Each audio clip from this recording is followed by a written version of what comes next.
affect our ability to engage in foreign policy. But the one thing that we must never forget is that every nation is trying to push and to protect their national interest. That is what you must never forget. And you, as members of parliament, are the protectors of the national interest of our country, and it is through you that we advance our national interest through our foreign policy. In the case of the foreign affairs, we engage on multiple levels. So, for example, we have what we call multilateralism, multi meaning many, lateralism, relationships. The UN is a multilateral organization, and we have to act within the United Nations. Many of our policies, many of our programs, whether they're on climate change, environment, health, education, are organized within the United Nations system.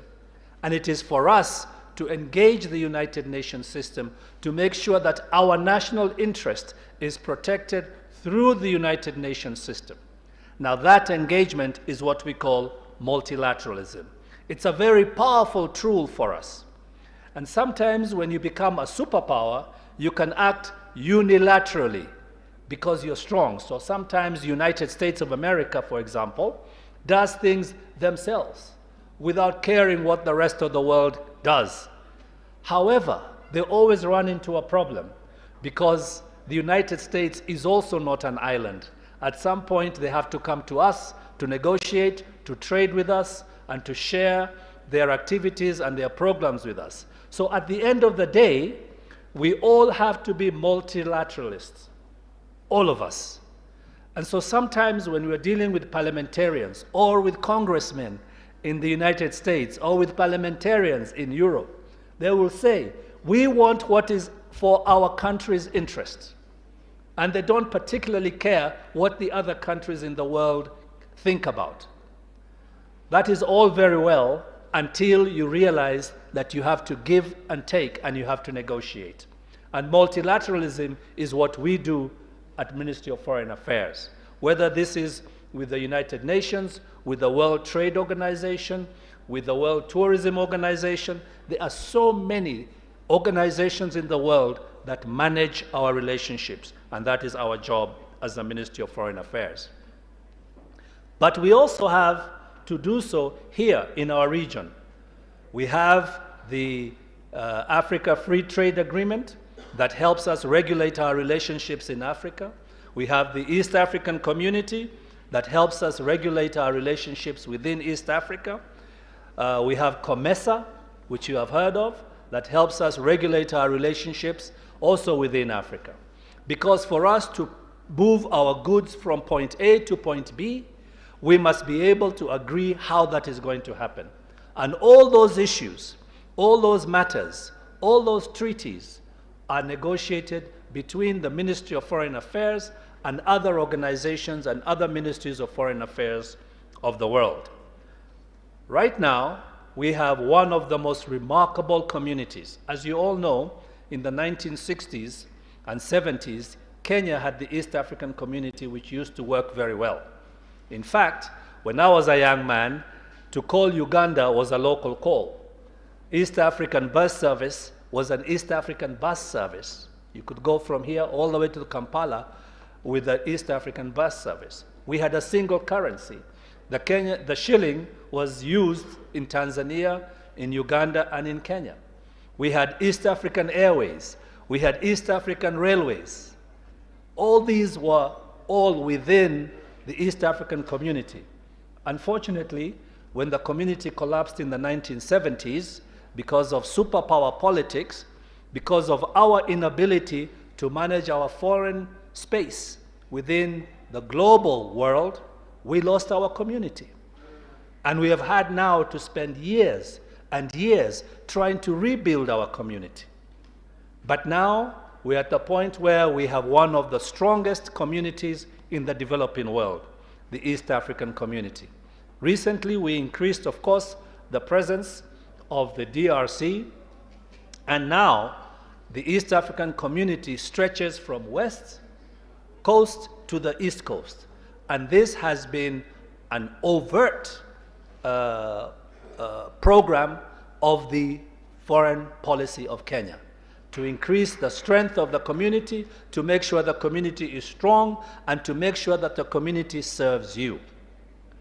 Now, members of parliament, one thing you must never forget is that the communities are an incredible, powerful engine of economic transformation. The European community has transformed Europe. Those of us who had traveled, who had the opportunity to travel as students in the 1970s, remember what Europe was like before the European community really came into its own. Some countries in Eastern Europe, people used to walk around with bare foot. Donkey carts were seen in European cities. Today, there is no such thing. And it is the coming together of the European Union that has generated the incredible wealth that has transformed Europe.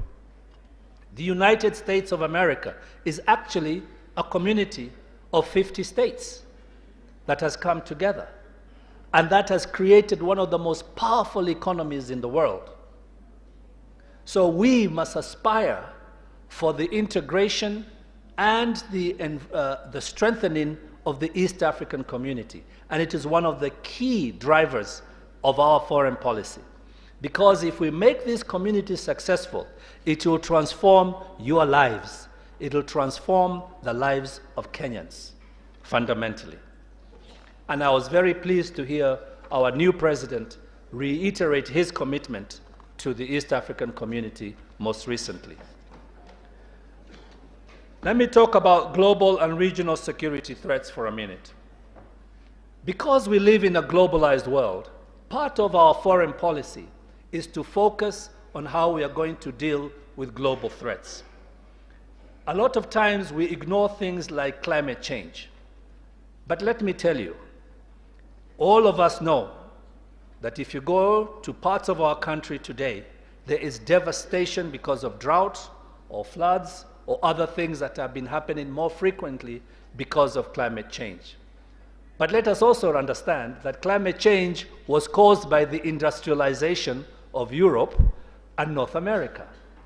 Climate change is because of the greenhouse gases that were pumped into the environment by the industrialization of Europe and North America, not by Africa. But Africa is paying a very high price.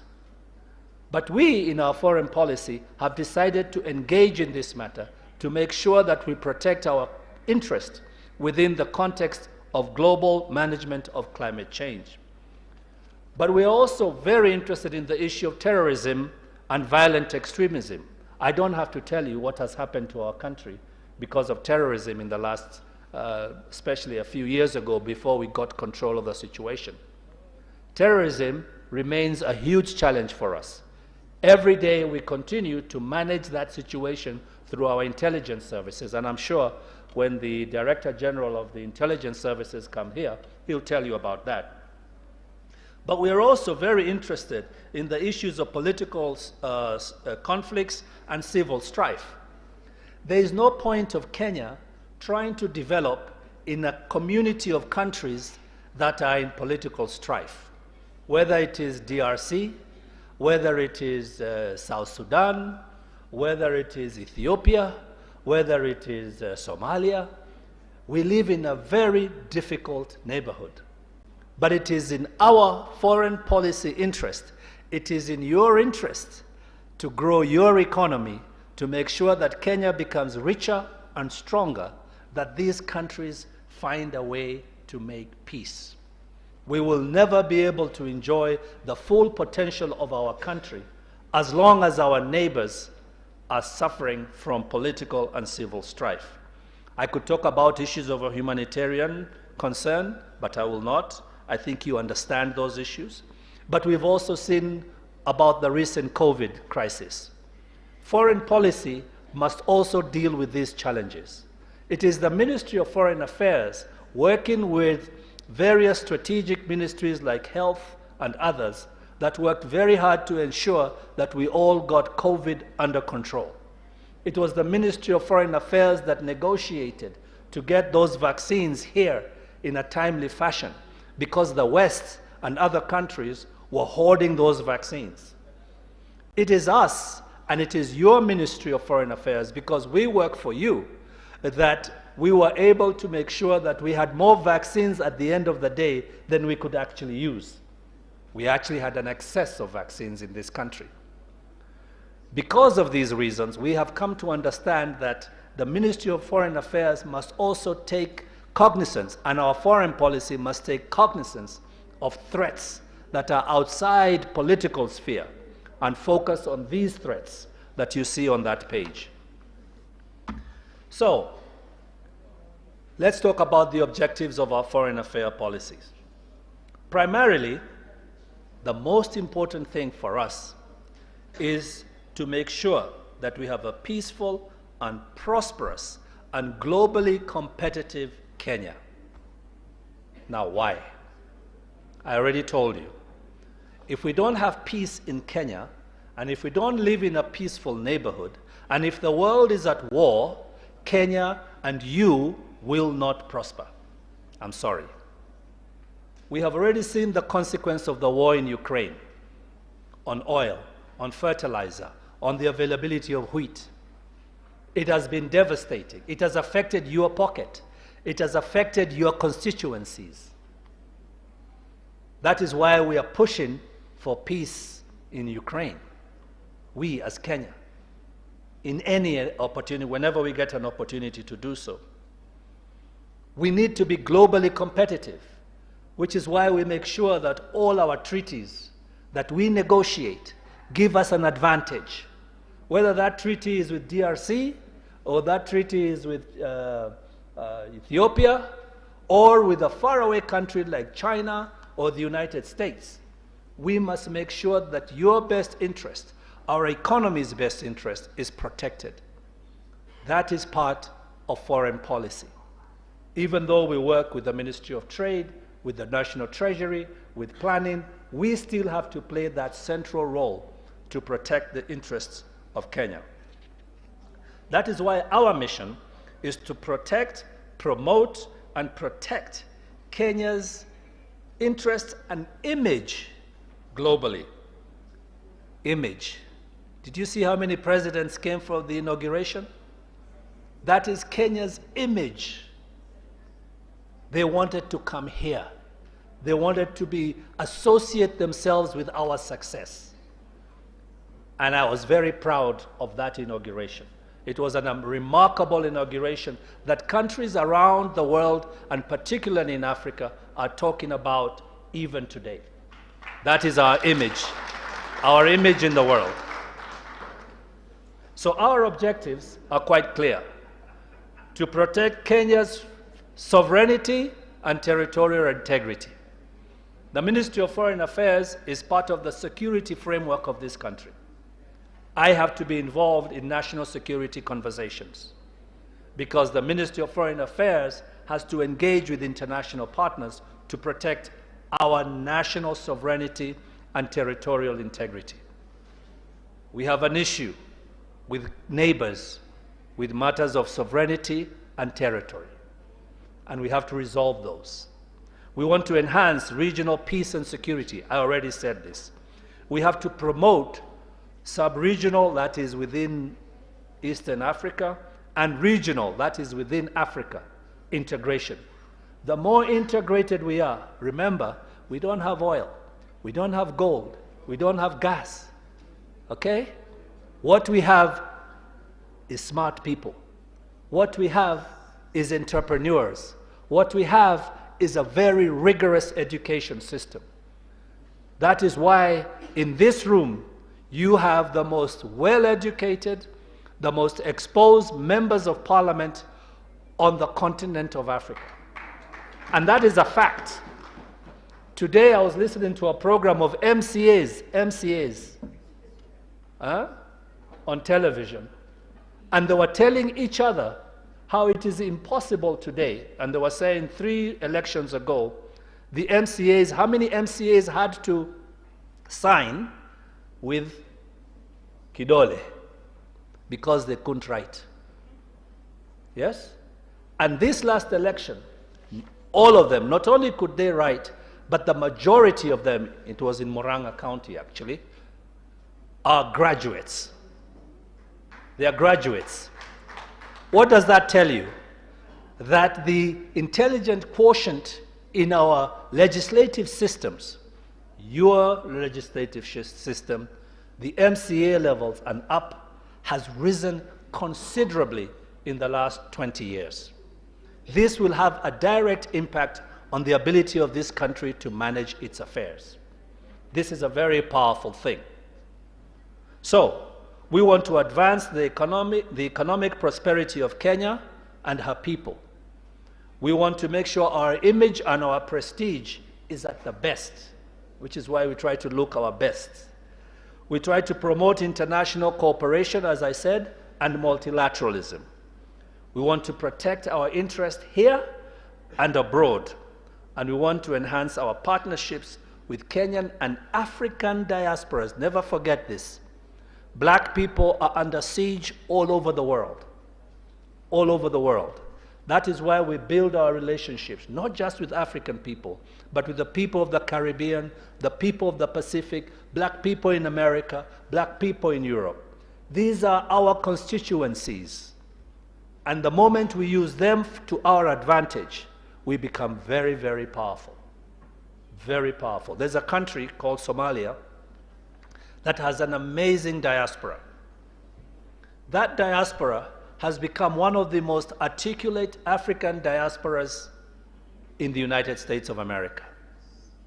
They are controlling and influencing legislation in the United States of America to the top.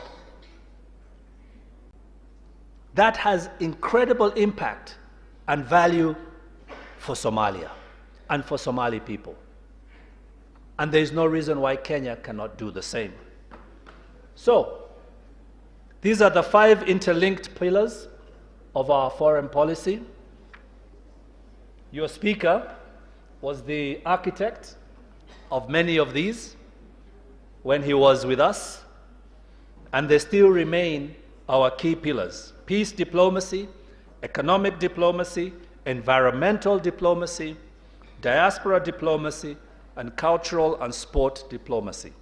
I already told you why we believe in peace diplomacy.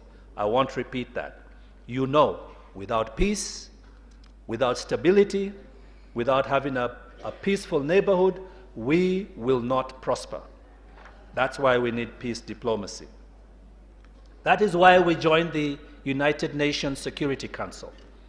Kenya has become highly respected in the world because of our prestige and because of our image.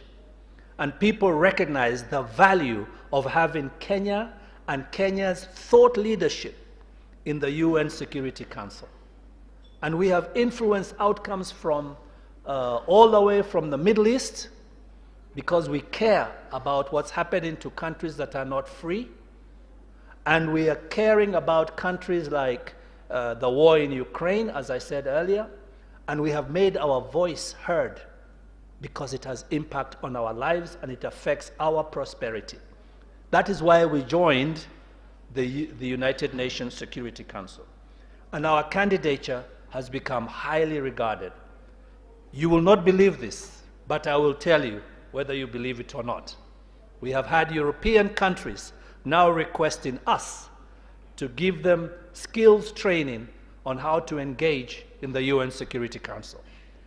I'm not even going to mention the African countries that we have been running programs for since we went to the UN Security Council. They have come to us.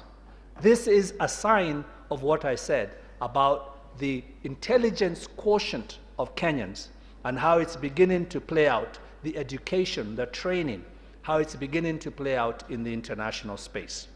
And the UN Security Council has been a space that we have done that.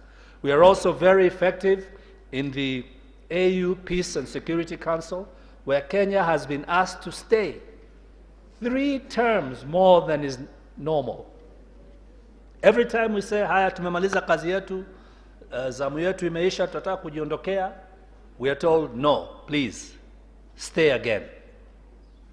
Let me also tell you that Kenya is one of the few countries not just in Africa, but in the world, that consistently pays its dues.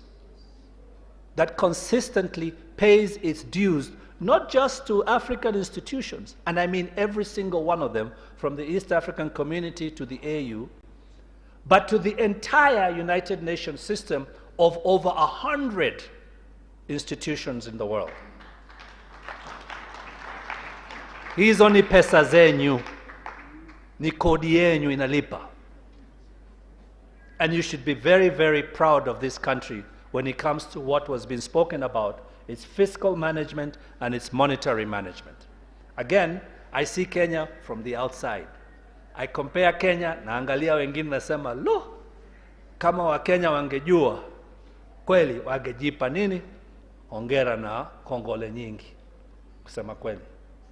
It's an amazing country to be part of.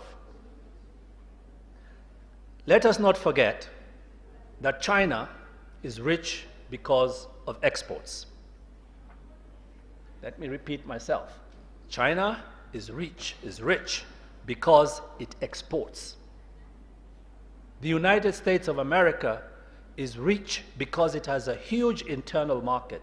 It exports to itself internally, to other states within itself. But it also has a captive market in South America, in Europe, where it exports its goods and services.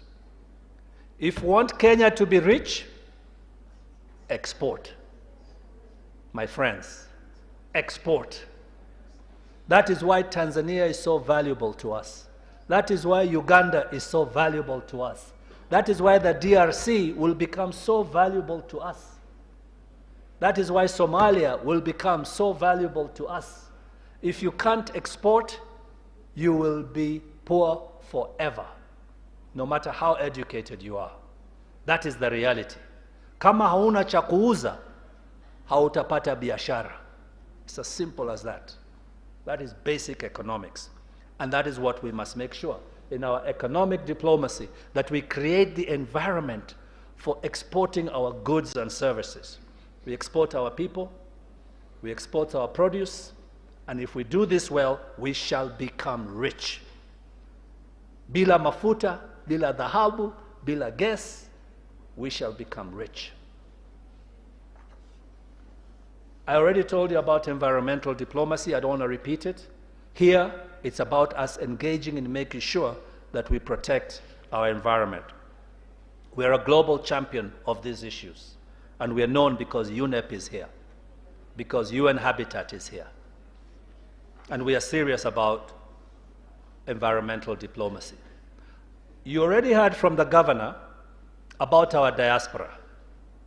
Our diaspora is one of the most prolific and productive diasporas.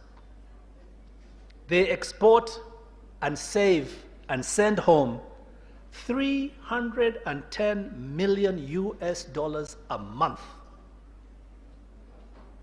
That is more than we do with coffee, with tea, with nini. They are our #1 foreign exchange earner. Watoto wenyu, ndugu zenyu, dada zenyu, wako ng'ambo. We must protect and promote our diaspora.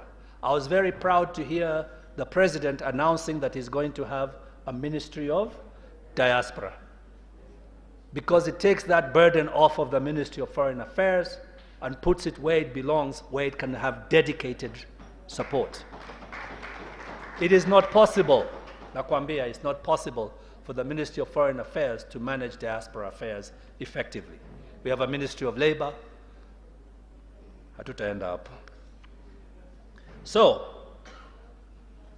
we have a serious program on diaspora. But we also have culture and sports. This country has been under-leveraging. Yani, we have not maximized our power in culture and sports in the world. Look at Britain with their football. Huh? Look at little New Zealand with rugby. We have countries that have transformed themselves through sports. Their image in the world is driven and they capture the imagination of young people through sports. We need to take sports seriously, ladies and gentlemen. It is a powerful engine of economic transformation. And we in the Ministry of Foreign Affairs want to leverage this as much as possible for everyone. So you, as legislators, are not only involved in guiding us, in managing our affairs, but you're also involved in treaty making and in treaty ratification. This will be your job. You'll be in those committees. There's 34 committees, I believe, in Parliament. 34. And some of those will have to deal with these issues, and I shall come back to that in a minute. I don't want to get into the steps, because you can have that during your workshops, but we have many steps to treaty ratification, which you will be responsible for in Parliament. And we expect you to engage. And I heard today, in the morning, I was listening to the speaker as he made his introductory comments. And one of the things he said was, please learn the Kenyan Constitution. The Kenyan Constitution is one of the most progressive and the most elaborate constitutions, again, not just in Africa, but in the world. You have an amazing tool, legislative tool, in the Kenyan Constitution. But one of the things it says is that if we ratify a treaty abroad, it becomes law in Kenya automatically. So please do not ignore our multilateral actions abroad. Because once we make a decision abroad, that treaty becomes law and enforceable in Kenya. It's part of the challenge of our constitution. But because of this progressive constitution, we have been able to transform our country in very, very important ways, including embedding peace when we have proper transitions now, without having to worry about people killing each other or hurting each other. Again, I will not get into the details of how you undertake disapproval and approval of treaties. You will have that in the workshops. I will, however, mention one committee out of those 34. In many countries in the world, there are about 3 or 4 parliamentary committees that are incredibly important. Sorry? Oh, 44. Yeah, committees. Ni nyingi sana. Now, there are about 3 or 4 that are so crucial. Okay? If you go to the United States of America, the Budget and Finance Committee, the man who sits or the woman on that and chairs that committee is an incredibly powerful individual. Because all the money, all the budget of that country goes through his or her hands. One of the other committees that is feared around the world and that is in all democratic legislative systems is the Defense and Foreign Relations Committee. This is a very powerful committee if it is used properly. It is a committee that can advance the interests of a country in very strategic ways. It is a committee that can make the country rich. Again, I have to insist that if you don't understand the role of foreign policy in empowering and enriching your nation, you will fail to understand how countries like, small little countries like Britain became global powers in the world. You will fail to understand why ministries of foreign affairs are usually ring-fenced in the security and defense framework of a country. You know, in Kenya, the Ministry of Foreign Affairs is still treated like just any other ministry. This is a problem. And those in the Defense and Foreign Relations Committee have heard me complain about this many times. I hope this Parliament will rectify this issue. It is my wish. It is the most crucial committee in Parliament for oversight on defense and foreign relations affairs. It is highly confidential and strategic committee. It's a highly confidential and strategic committee to make very strategic decisions. It works closely with many of our national partners, including intelligence, defense, and others. And we in the Ministry of Foreign Affairs cannot operate properly without the support of the Defense and Foreign Relations Committee. That is why I say I hope we will strengthen our relationship with this committee. Finally, I want to speak to you about a union that many of you will probably want to join up as part of your global membership of other parliamentarians in other jurisdictions around the world. It's called the Interparliamentary Union. This is a union of parliamentarians like yourselves from countries around the world. You will learn a lot, you'll be exposed to a lot if you become effective members and participants in this union. There are others, this is just one. And this one is headquarters in Geneva, Switzerland. As I said, it's a global organization of national parliaments like your own. It's an avenue for parliamentary diplomacy, where you leverage other parliaments to bring advantage to your parliament and to your country. And it can help build international cooperation and create great connections for all of us. So by conclusion, let me just re-emphasize that our foreign policy defines Kenya's choices and actions in pursuit of our national interest. That is why it doesn't matter whether we are talking about miraa, or whether we are talking about avocados, or whatever, we have to be involved as foreign affairs. It doesn't matter, because it is our national interest. And remember, it's about exports, exports, exports. No exports, no prosperity. If you're not exporting to Uganda, Tanzania, Somalia, China, United States of America, you will not prosper. It's a simple equation. And therefore, we must continually align our foreign policy with our national priorities, as determined by our domestic policies, because it's about building our domestic prosperity. I'll remind you that the National Assembly approves or disapproves the ratification of all treaties that guide our work and that help us manage our international relations. I'll also remind you that Defense and Foreign Relations Committee is crucial. It's a very important committee to achieving Kenya's foreign policy. And finally, parliamentarians can engage with other parliamentarians, and you will become an integral part of our work with the United Nations, with the African Union, with the East African Community, and so on and so forth. Thank you very much, Mr. Speaker.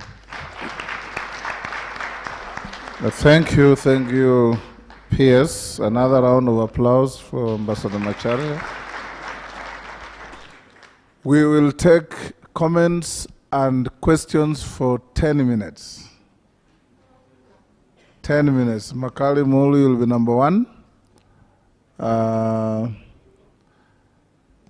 lady at the end will be number two. Is that Honorable Naomi Wako? Yes. I will jump to the next level. The Honorable Member shaking his hand at the back. That's number 3. Which way? I'll give to the Honorable Member from, is it Mandera? Mandera, number 4. I need a lady, an honorable lady. I'll give the Honorable Member for Dagoretti North as number 5. We'll do 2 rounds.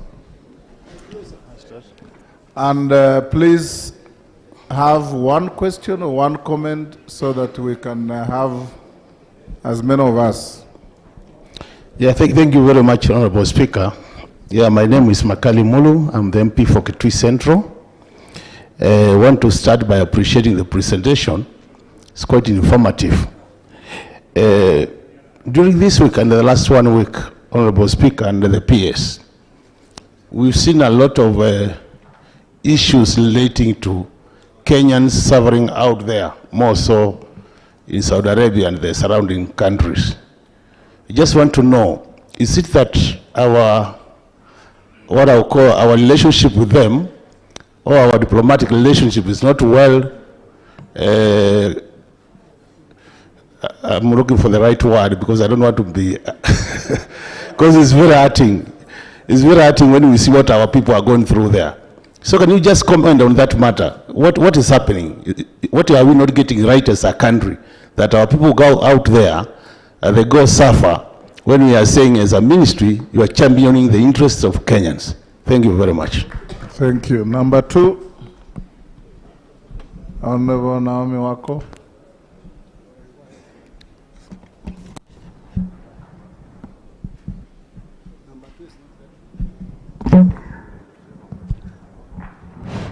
Thank you very much, Mr. Speaker. And may I also appreciate Bwana PS for his very good presentation that has opened up our minds. My first question has been asked because that was really burning in me. But together with that, I wanted also to ask something on child trafficking or human trafficking to all the countries around, and those people go through through a lot of suffering. Thank you. What we can do so that we can reduce the problems, the challenges that they are going through, and they are human beings, especially the part B now, that about on child trafficking. There are others who are taking advantage, and Kenyans are going through a lot of challenges because of that. Thank you. The Honorable number 3. Yeah, the Honorable member at the back. Myself. Yeah. No, okay. The Honorable member behind you. He's the one who caught the eye first. Thank you. Thank you, Mr. Undo, you will be recognized next round. Thank you, Mr. Speaker. My name is Geoffrey Kiringaroku, Better North. Mr. PS, there is issue of honorary consul, which can play a great role in advancing trade as well as diplomacy. I understand there are quite a number of pending issues at one desk as far as honorary consuls are concerned. Number 2, we have quite a number of missions in Africa which are quite dilapidated. You face it and you wonder whether our country is represented in that manner. Does it mean Kenya is so poor in taking care of diplomats and enabling them to advance the trade within African countries, especially if you go to Kinshasa? You realize the image is not very good. Thank you. Thank you. Give it to Honorable Elachi, who is closer. You will be the last, because the microphone is much closer to where she is than where you are.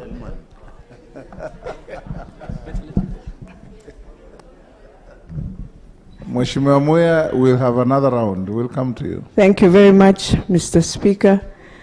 PS, thank you for elaborating the whole program of not really much, but just my question is one.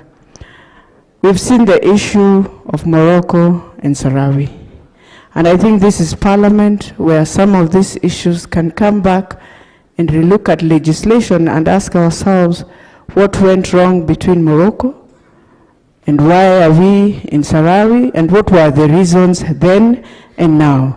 Why I'm saying that, you look at Morocco, we know that we can do a lot of trade with them. We know that our students used to go to Morocco and will find a friendly environment.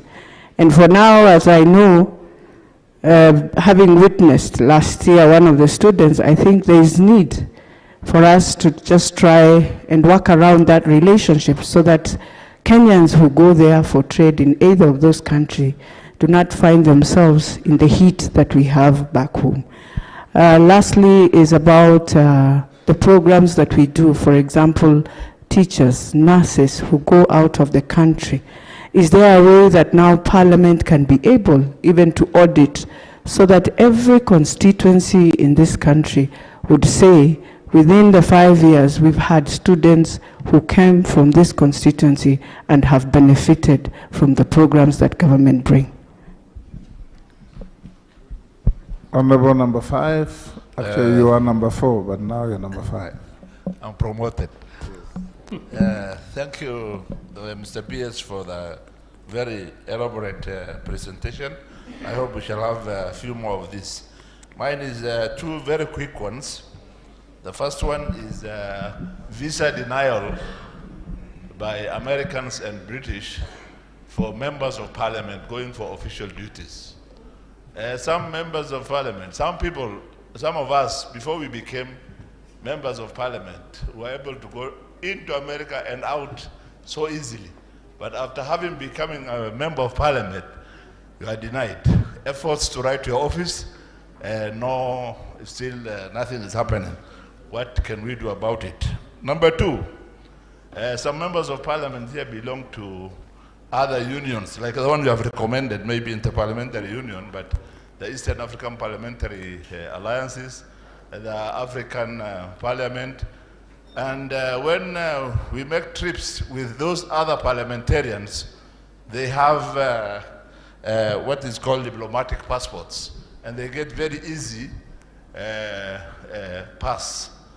But the 1 or 2 Kenyan member of parliament with them, since it doesn't have a diplomatic passport, is retained there for a while, questioned here and there, and it is very embarrassing indeed. What can we do about it? Thank you.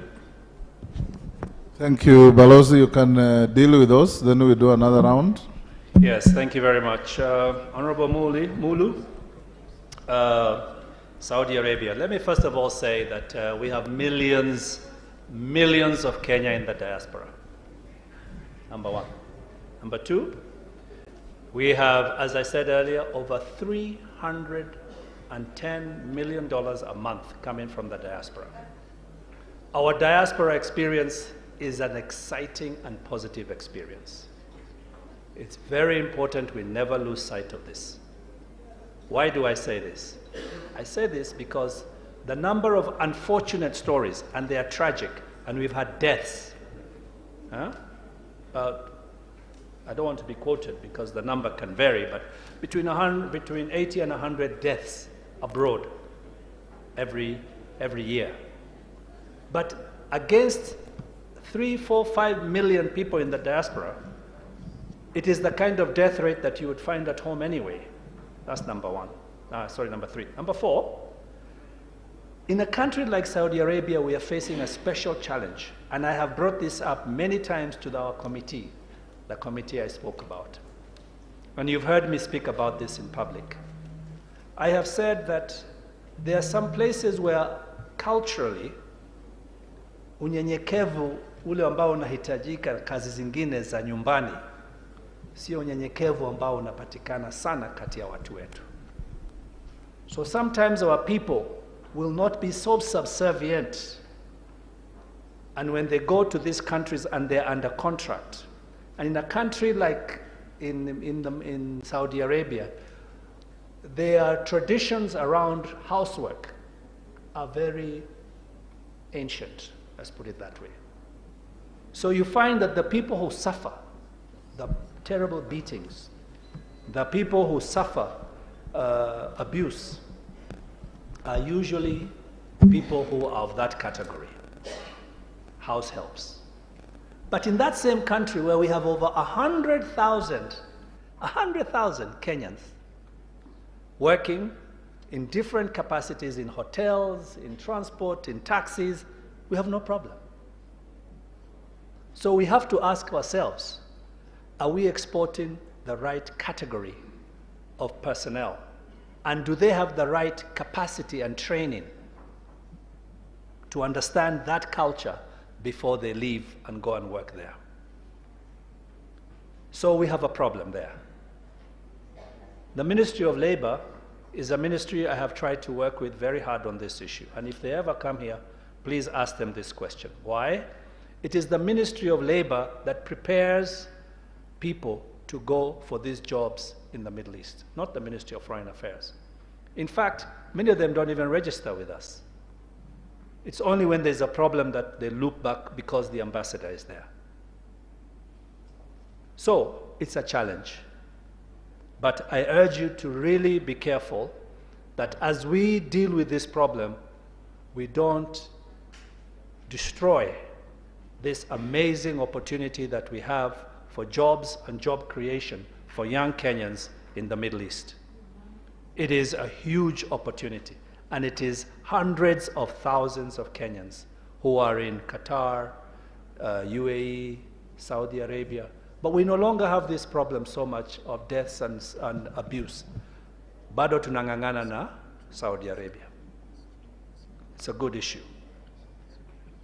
The second issue, Honorable Naomi, is similar. Child trafficking and women trafficking. Let's not forget.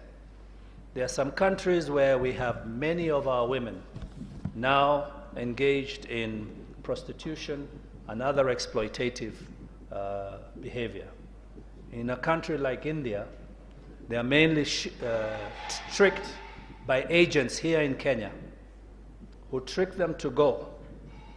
And they are told they are going to work maybe as house helps or whatever. And the people who they find at the other end are not even Indians. They are other Africans from, I guess we are in a secure space, in countries like Nigeria, okay, who are managing our women in brothels in a place like India.